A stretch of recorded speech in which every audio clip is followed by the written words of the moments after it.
Bernadette is the longest of the three of these styles, so I thought I would bring it right out of the box for you, and you can see all of these fabulous features.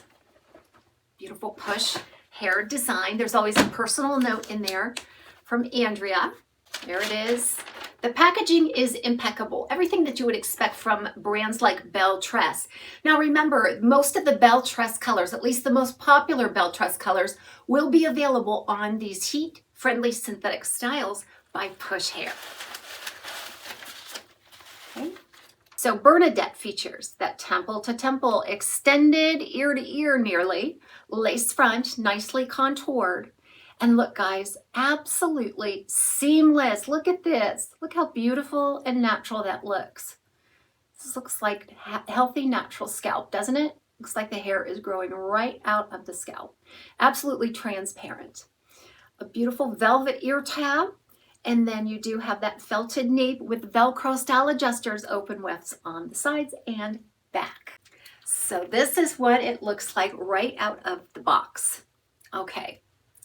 Now you can see that this right side kind of wants to swoop, just kind of swoop over the eyebrow.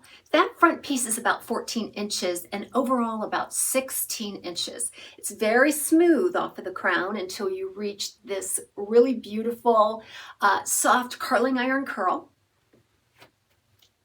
It has a lot of body and bounce, doesn't it?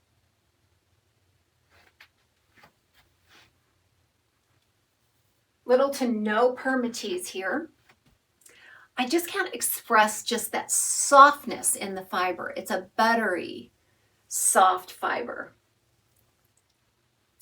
And Bernadette, another beautiful French inspired.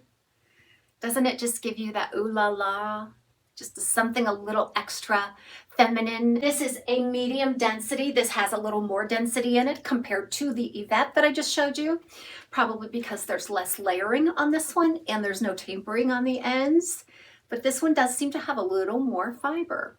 Now you can always go in and put a contour in this because it is heat friendly, but as you've seen right out of the box, it is rather flat. So it's meant to just frame the face in that kind of a coquettish way, because anytime you have a little bit of a wider part, it's going to create a heavier side. And you kind of just naturally tilt your head in that direction, which gives you that demure French inspired look.